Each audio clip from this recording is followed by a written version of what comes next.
Doutor Rodorval, um dos assuntos mais comentados agora nestes primeiros 60 dias do atual governo, doutor Rodorval, é a questão da Lei Rouanet. Essa forma de financiamento da Lei Rouanet, qual é a avaliação que o senhor faz, doutor Rodorval? Nós precisamos reestruturar, rediscutir formas de financiamento da cultura no Brasil. Pessoalmente, fico com o que nos dizia o filósofo Olavo de Carvalho. Ele dizia que os investimentos na cultura só deviam ser feitos com aquilo que o próprio nome sugere, com aquilo que nós queremos cultivar como cultura.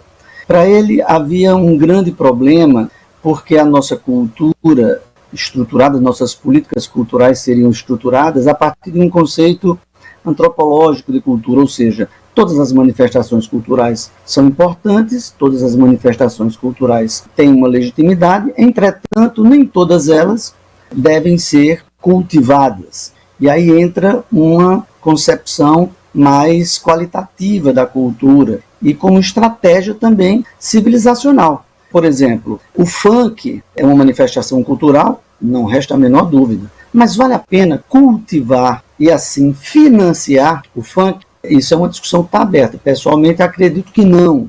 Mas tem também um outro problema grave nessas políticas culturais, e aí não são essas vinculadas aos governos mais recentes, não. Recentes. São uma história, desde Celso Furtado, no governo Sarney. Nós temos um hábito que vem do nosso patrimonialismo, aquela captura do público pelo privado, de financiar pessoas, de financiar carreiras individuais, né?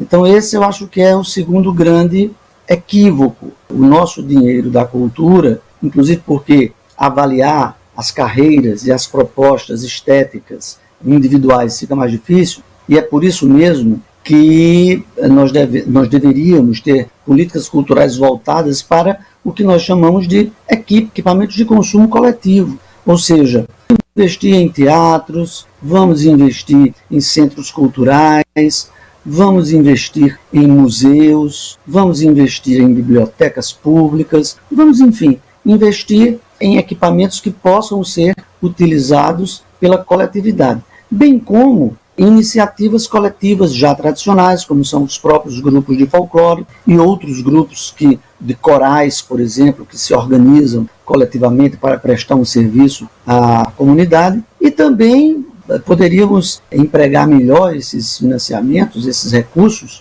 na formação de público, ensinando as pessoas a fruírem melhor o cinema, o teatro, a dança, a música. Então, as nossas políticas culturais, basicamente, hoje, estão voltadas para financiar essas carreiras individuais. E não precisa dizer que os grandes artistas, as grandes companhias, sempre captam mais recursos do que aqueles iniciantes. Então, a Lei Rouanet tem uma série de problemas e precisaria ser rediscutidas. Agora, entra governo, sai governo, e o debate parece não deslanchar para uma concepção mais consistente de política cultural. Da forma como esses recursos estão sendo destinados, não teria aí um pouco a tendência de financiar aqueles que defendem o atual projeto político de poder? Perfeitamente. Essa é mais uma dimensão extremamente preocupante dessas leis de financiamento. Porque, veja bem, as culturas, elas são mais consistentes e mais representativas quando elas nascem de baixo para cima, ou seja, quando elas manifestam ações autônomas, espontâneas das pessoas. À medida em que o Estado começa a financiar pessoas, ele começa a ter aquela expectativa e a exigir alinhamento, passa a ser uma cultura que, na verdade, não é popular e nem muito menos cultura de elite. É uma cultura estatal. Quem está no poder é quem leva a melhor situação e financia melhor e mais aqueles que aderem. Não à toa, nós podemos ver que nas últimas eleições a maioria esmagadora dos artistas, sobretudo os financiados pela Lei Rouanet, escolheram determinado candidato, um candidato de esquerda, e que agora já voltaram a vibrar novamente pela sua volta ao poder, porque o dinheiro vai continuar irrigando esses artistas de aluguel, esses artistas estatizados, esses artistas transformados em meros propagandistas de uma certa ideologia. Essa também é uma questão importantíssima e que acrescenta mais um elemento negativo e mais uma necessidade de afastarmos financiamentos às carreiras individuais dessas políticas culturais. O que pode ser feito para corrigir esse tipo de distorção e da forma como vem sendo feito? Isso não compromete também a essência dessas manifestações culturais? Sem dúvida nenhuma. O que deve ser feito é relativamente simples. O problema é que quando você mexe com interesses de grandes empresas e de grandes artistas, de grandes companhias, de gente que é alinhada ideologicamente e quer continuar recebendo esses recursos, é muito difícil. Mas eu acredito que, em termos de parâmetro geral, a primeira é financiar carreiras individuais. Parar também de financiar grandes empresas privadas. Agora mesmo no Brasil, o povo brasileiro vai financiar a vinda aqui da Disney, quer dizer, de espetáculos vinculados à Disney. Não há necessidade nenhuma. Por exemplo, em outra situação, o Cirque du Soleil, que é um espetáculo impressionante, espetacular, de fato muito bom, mas não cabe ao Estado. Esse tipo de manifestação, quem quiser assistir, vá lá, compre um ingresso e veja. A primeira questão seria tentar voltar, a totalidade ou a quase totalidade desses recursos para investimentos naquilo que nós precisamos cultivar. Por exemplo, existe um museu da língua portuguesa em São Paulo. Por que não fazer um museu da língua portuguesa em cada capital do país? Seria fantástico. Nós temos, por exemplo, muita dificuldade para o financiamento das orquestras sinfônicas. Então, que tal financiar orquestras sinfônicas para divulgar essa linhagem de música junto à população, oferecer cursos? Nós, por exemplo, precisaríamos também investir em bibliotecas, em centros culturais, nas cidades, nas pequenas cidades, sobretudo nas pequenas cidades, porque nós sabemos que hoje em dia a grande diversão nas pequenas cidades é apenas ouvir música de qualidade duvidosa e beber.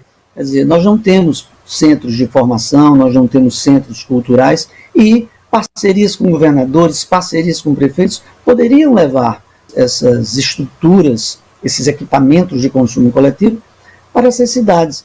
Então, eu acredito que o importante seria se afastar desse financiamento de empresas privadas e carreiras individuais para focar, e noutra perspectiva, inclusive discutindo o que vale a pena ser mostrado, o que vale a pena ser encenado, o que vale a pena ser apresentado, para, da mesma maneira que você precisa educar uma pessoa para ela aprender a linguagem comum, vernácula, a língua portuguesa, você também precisa educar as pessoas para se apropriarem da linguagem musical, da linguagem teatral, da linguagem sinfônica e daí por diante. Acredito que já seria um bom giro de oportunidades e de prioridades. Essas iniciativas e o financiamento desses grandes projetos, isso não compromete a originalidade da nossa cultura brasileira?